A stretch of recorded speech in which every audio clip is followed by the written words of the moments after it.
Our vision is to be the first one-click financial solution in Japan. We're targeting the middle and high income. Our average order value is $276 per purchase.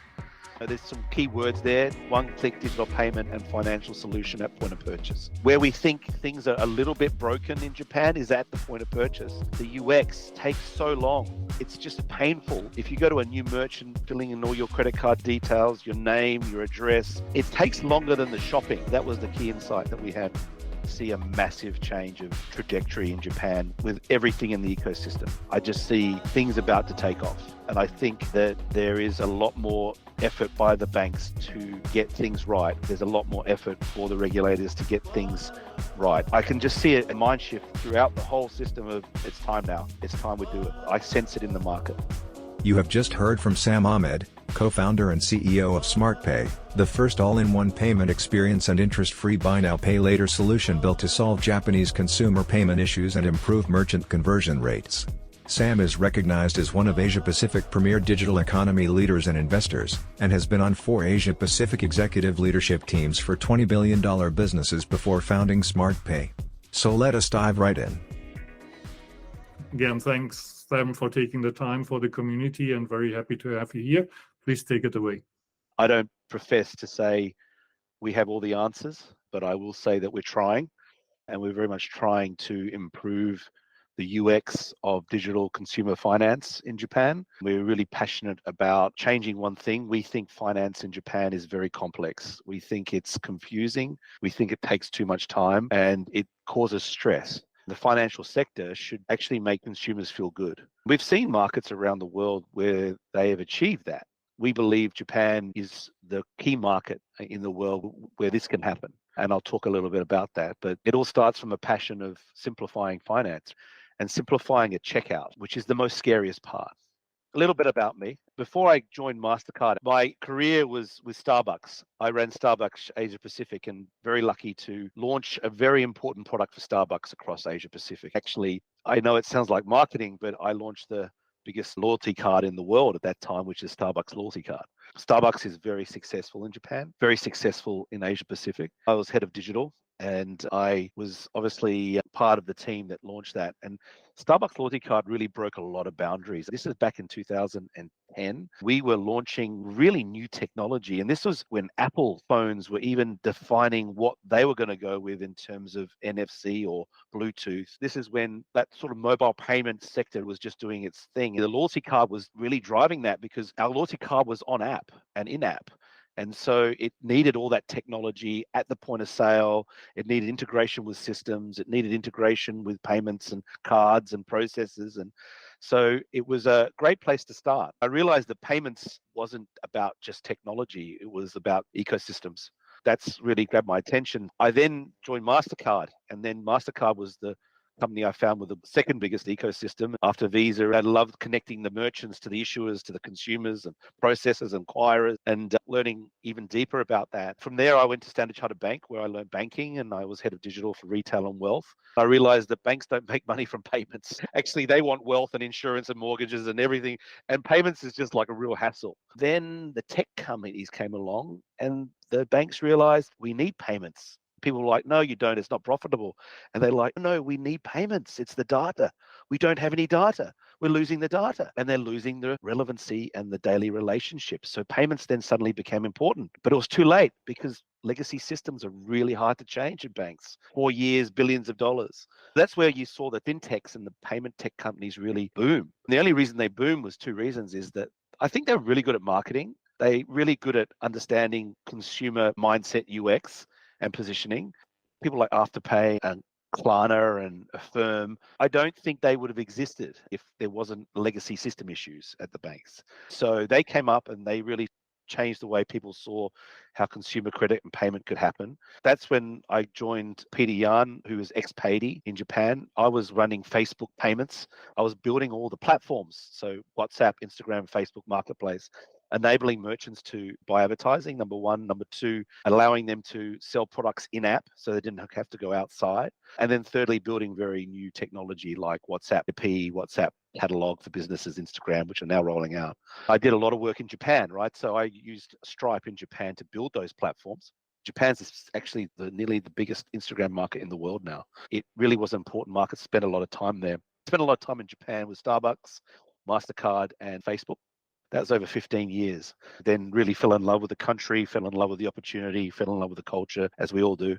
We decided that we would open the company in Japan, and learning the learnings that Peter Yarn had from Payday and Stripe, and my learnings from Facebook, MasterCard, and also the rollout like Starbucks, we decided to tackle Japan. That's the story of why we chose Japan. That's the first question people ask. And then I might just change gears to, okay, what do you want to be?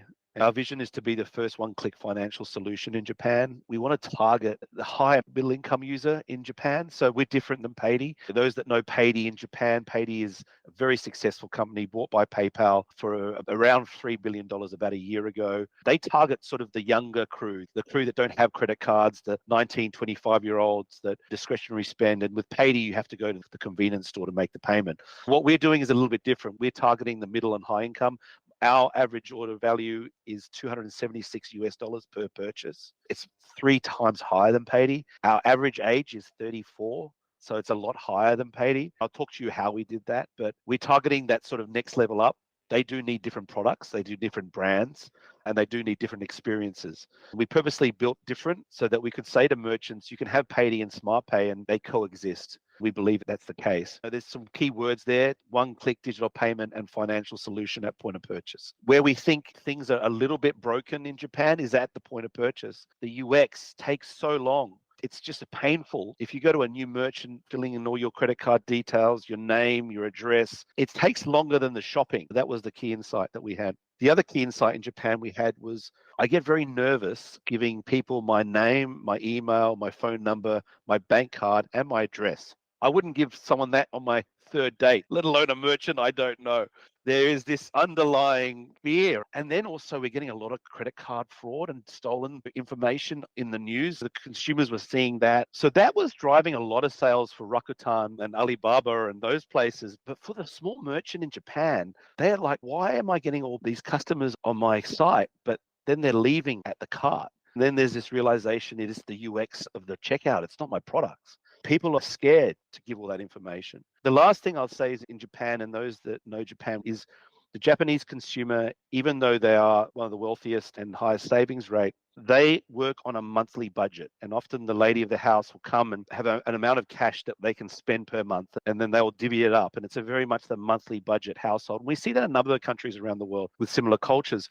Now, yes, they can spend more than that, but if they do, they have a feeling of going backwards. The fear is if I spend more than I budget, I'm going backwards in life. And that fear is an awful fear for them. What we are doing is enabling them to spread their cash flow over a number of months so they can afford the product. It's just, can I afford to give the whole amount this month? Can I spread it out? We look to do that over 3, 6, and 12 months. And we say we're helping with monthly cash flow to people that can afford it. That's very important to us. To do that, we built differently. Right. One, we enabled direct to your bank account payment. We're the first to do that. We use the open API banking, working with SMBC, our key investor, and we worked for a year building the system with Jepo. I'll give you an example. Working with Jepo was fantastic. Most people say working with regulatory is hard. We saw it as part of product development. In the payment solution, when you pay directly from your bank account, it's fantastic, right? So you go in and all your bank accounts will come up, but before they come up, you've got a biometric security step, which is your face, and then your bank accounts will come up, and then you're about to select payment, and you've got to do another biometric. And it was a regulator that wanted us to have 2 biometrics. And I'll be honest to you, we were like, we are about speed and latency, and no, really? And they're like, yeah, we want 2 biometric steps. I actually thankful we did that, because what it's done is it means consumers feel very safe paying from their bank account. Realize if we didn't have those steps, I don't think we would have had the consumer's trust, actually. You do learn, I think you do learn. And I'm not being rude. Working at large multinationals, they often treat regulators like the enemy. I just think that's just so old school. The regulators are just worried about 3 things. 1, consumer safety, that their data and their banks are safe. 2, your consumer technology and safety, stability and security is number 1 in the world. And then 3, they want to make sure that the system is sustainable. that the system can last. They don't care about fintechs rising to unicorns, and that's good luck. It's about sustainability of the system. I was very lucky working with the companies I had. Is I've worked with a Japanese regulator for many years, and Indian regulators, and Indonesian regulators, and Australian regulators. Funnily, they talk a lot to each other. I'm seeing us in fintech now. I think us as an industry are growing up in the relationship with regulators a little bit, and there has to be a partnership. There has to be. So after developing that product, we then had to sign the banks, right? We had to sign 73 banks, and we signed 73 banks in 6 months. Those of you that know Japan, signing one bank in 1 year is hard. We signed 73. It was my team who did that incredibly well. The secret sauce there is that we are helping the banks connect their consumers to e-commerce. We pay them a percentage of the transaction. From a monetary perspective, are monetizing through us, but they also can see that the technology is super safe. The technology enables their consumers to pay directly from their bank account.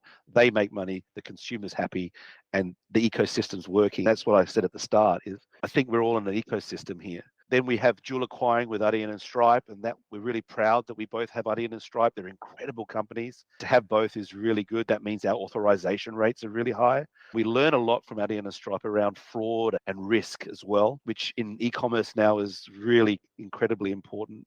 With Shopify as well, we've got digital installments with Shopify, which is great. They're not huge in Japan, but it really enabled us to great start and a very good company. We're now on the Japanese platforms.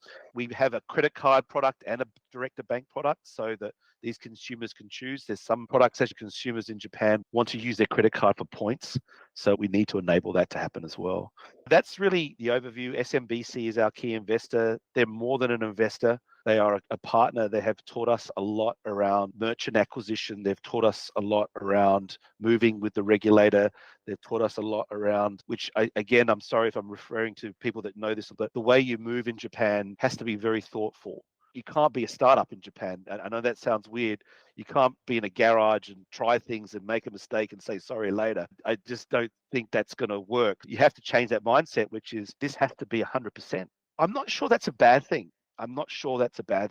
It's different than America, where they actually enjoy that you're a startup and going to make mistakes and be fast and a little bit kooky.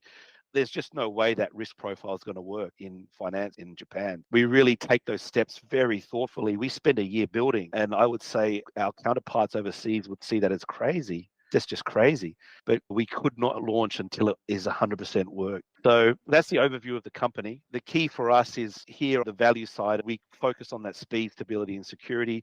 Anyone in finance knows speed and security are diametrically opposed. How do you bring those together? And that's technology. And that's technology that is just really high quality stack that we really focus on. Simple installments. We select very key merchants to the consumers that we want, with our average order value of $276 per purchase. You can imagine the merchants that we choose. And then the merchants are appreciative because we're providing them a customer that's spending more, that will return and will check out. The key is the conversion at the end. So we have a very fast eKYC process for higher purchase orders, and then we cover the 70 banks. We have a very low non-performing loan rate. We're below 1%. Those that know finance, especially in startups, that's very low. We have a very high AOV and a very low NPL through our technology and our AI, our credit risk, our fraud risk, our eKYC. That's something that we've built. We don't host on premise. We have a Japan-hosted platform, multi-acquirer setup, SDKs in the language of the merchants in Japan, biometric auth, two-factor verification. All our payment information is encrypted. Even I do not see any of the consumer data. It's fully encrypted, and our consumer data is not stored with us. All payments are monitored 24 hours. So that security was really key. And then obviously our eKYC process is something that we took a long time for. So it's about the ecosystem and how is the risk and banking regulation. It's pretty similar. It's just asking about risk and fraud regulation in Japan. It's pretty similar, I would say, to other developed markets in the world. I wouldn't see much difference.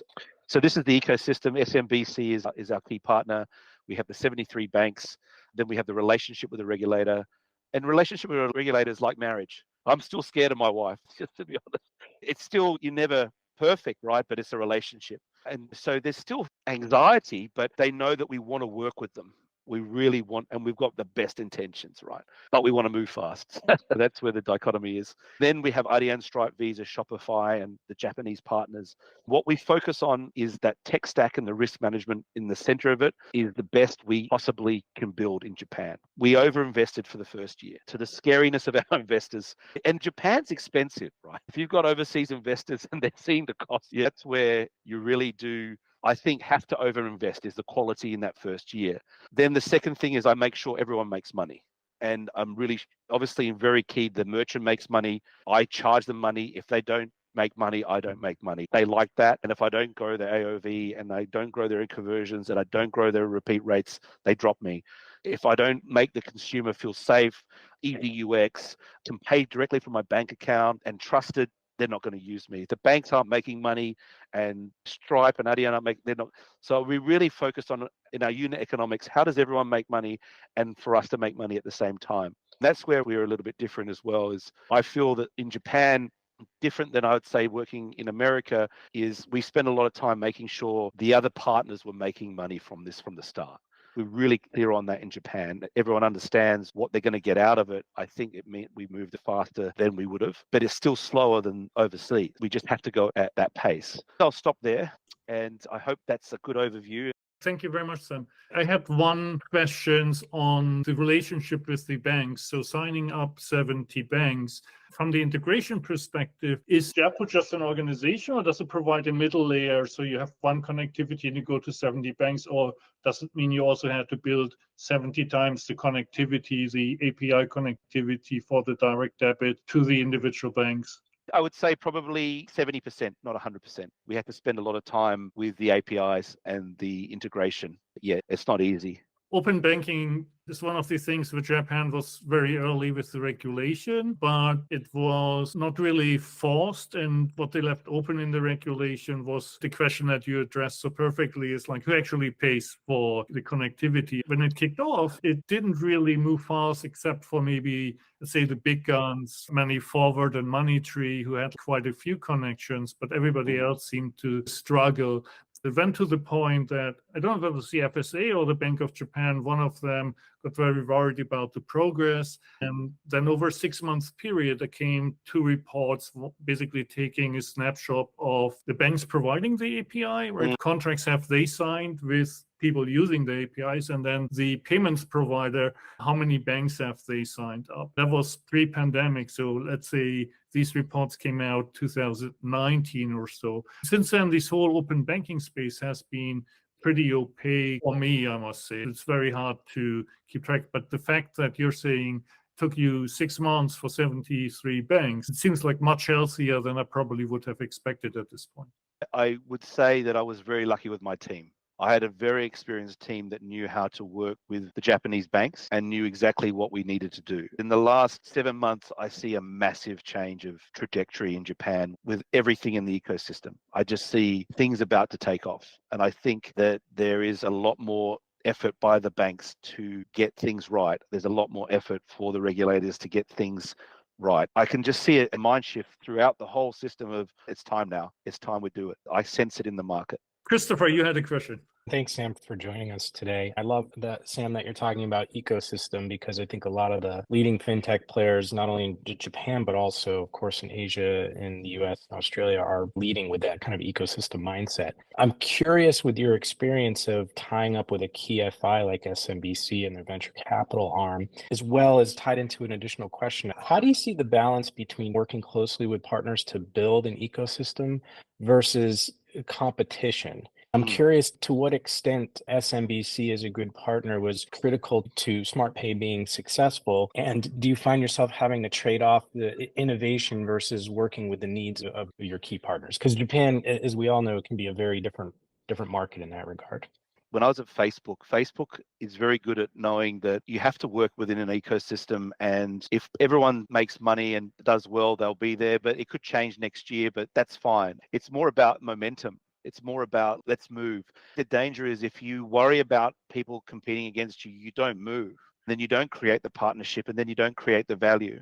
We are about moving. Let's move. Let's do this. And I don't think we would have got the 73 banks without SMBC as well. That's probably a part of the mix. I think that you're right saying that. We had a great team though. We moved faster than they even imagined. And I can say that honestly because we had that feedback. They couldn't believe how fast we moved. So that's to your point as well. And then there was a question is Adyen and Stripe and Visa like a competition? I would say no. I think they will always be a partner with us because we will always offer credit card payment as well as direct to bank. So they're happy with that.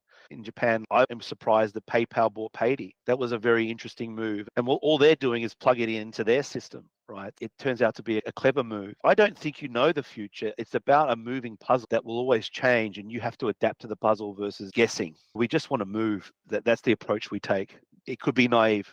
That seems successful so far, but thank you for sharing. It's a great question. Just I don't think we try to answer it.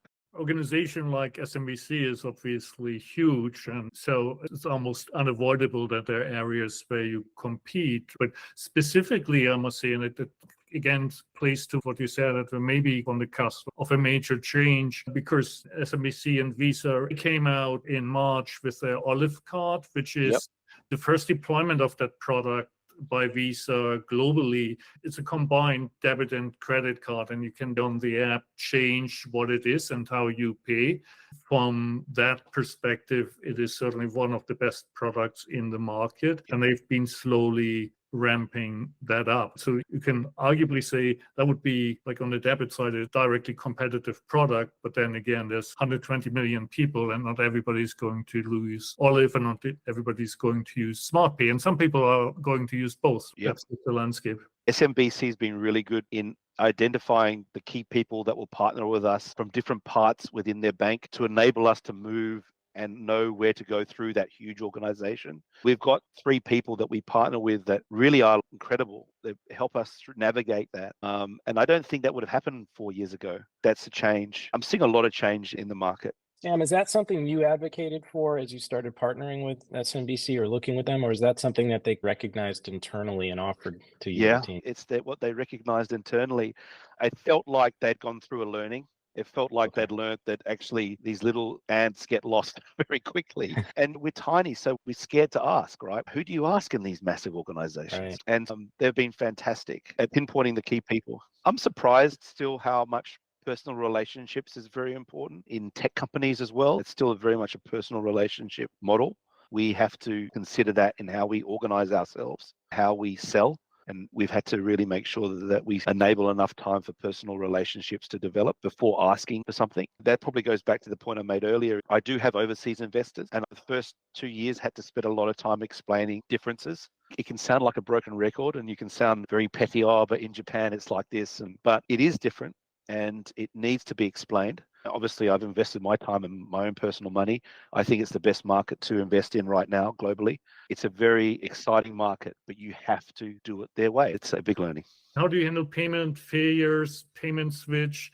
Also, if you have returns, how do you handle that with direct debits?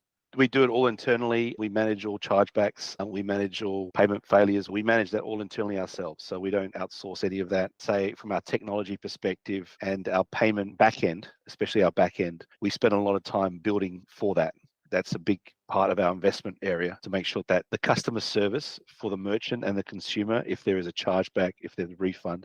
So we actually can refund directly to bank account. Now, that's from a technology perspective quite hard to do, but we spend time building that so that we can enable that to happen as well. And so you're taking it out of the bank account of the purchaser, obviously. Does it go directly into the bank account of the vendor, obviously minus the cut that you take as the processing fee, or is there still any number of days delay built in? There will be some days delayed, yes, correct. We're still proud we can refund it straight back to their bank account after a few days. And it's a full refund. We don't take cuts off it. The only interesting thing I would like to add is fraud and risk management is much bigger part of our jobs. And fraud and risk management is, I would say, 50% of your success going forward. Our mindset was very controlled growth. We take growth in steps, we learn, we add merchants that are risky, knowing that they are risky, and we learn. We hire people with really deep expertise in these areas of fraud and risk because the fraudsters these days are incredible. They make a move, you make a move, they make a move. It's incredible to watch that. It's scary to watch that. That's the thing that you don't want to underestimate is fraud and risk. That's not something that people talk about a lot, but where it is sexy, it's a lot of AI, it's a lot of data science, it's a lot of machine learning. Then you've got to fill your models with data, and you're quite vulnerable early on because you don't have a lot of data in the models. You have to assume data to put into the models, which you can do. We get modeling data from partners as well. But that's been a really exciting thing to watch. And to see the fraudsters at work is very scary at the moment. Given your average ticket size, it's not like somebody going into a Famima or 7-Eleven and buying a sandwich for lunch. Good risk management must be in place, otherwise you won't be successful. What is the volume that you see, or from which sectors do you get your volume so far? And also, where's the future growth coming from? We focus on 4 sectors. 1 is fashion, 2 is sporting goods, 3 is household goods, and 4 electronics. They're our key focus areas, and we'll stay with those areas. We would like to expand to new sectors, I would say in 6 months' time, that are higher risk, but higher spending. When I get close to the time, I can let you know what that is. We do have some sectors that we are looking at, but it's not about the volume, it's about the risk profile that we have to manage. Yeah, that's been interesting as well, because there's these huge pools of volume out there that I would just love to grab. But my risk managers, sorry, we're not ready for that. But that would be in about 6 months' time. How do you onboard a merchant? With Shopify, it's a 5-minute process. We have an integration team. We have fully automated integration. For bigger merchants, we have an integration process that's often through their platforms. We are assigned a timing to work with their EC platform, and then they get integrated. But if they're on Shopify or the platforms that we are on, it can be up to a 10-minute process, which is great. That was one of the learnings that we had from our past experiences, was if you don't make the merchant integration process really good and really smooth and high quality, your whole business model can fall down. So you can focus on sales and marketing and UX and tech and look really flashy, and you forget about integration. We knew that had to be perfect. So we spent a lot of time on integration processes and APIs. In the business model, how you have set up a good working model for new startups in other countries, what would you change? My view, and it's my view only, is what I do is I like working with the banks. There's a lot of fintechs out there that say they're going to be the next bank. We're better than banks. The banks are old and nasty. I'm different. I like to work with banks. So if I go into another market, which obviously we are assessing, we would work with the banks. And I think that is potentially the sort of next level of how companies like mine will work. Obviously, I come from banking, so I like to work with the banks because my fundamental belief is the regulators want the banks to succeed. We as an economy will not enable our society to happen if the banks fail. I'm kind of betting that the banks will always be there. So that's why I think that I like to work with the banks. Thinking about risk to the model of the proposition in the end, and I was thinking about it in the context of my introduction to different models, and the one that we haven't really seen also in the open banking context in Japan, but it will be there by autumn, is account-to-account payments. So even taking the direct debit out, and I think that obviously would take time to implement and to roll out, but would you see that as a competitive risk in the future? We will obviously try to innovate in that space, but you've got to remember that's a little bit different than what our core business is, which is consumer credit. You can do that, but it's not really involved in the consumer credit process. My findings from when we were building for WhatsApp is the margins are pretty thin in that area. If you're going to go into that space, you've got to be very good at capturing the pennies. Totally agree. That's where a lot of payment companies have learned in the last 5 years, is the payments look a lot of fun, but you've got to find where the money is. That's the hard part. But there's a lot of players in that one payment, isn't there? The issuer, an acquirer, a bank, a merchant, MasterCard, Visa, Stripe, Adyen. It's like there's a lot of people taking money off that ticket. Thank you very much. That was a really great presentation and fantastic discussion afterwards as well.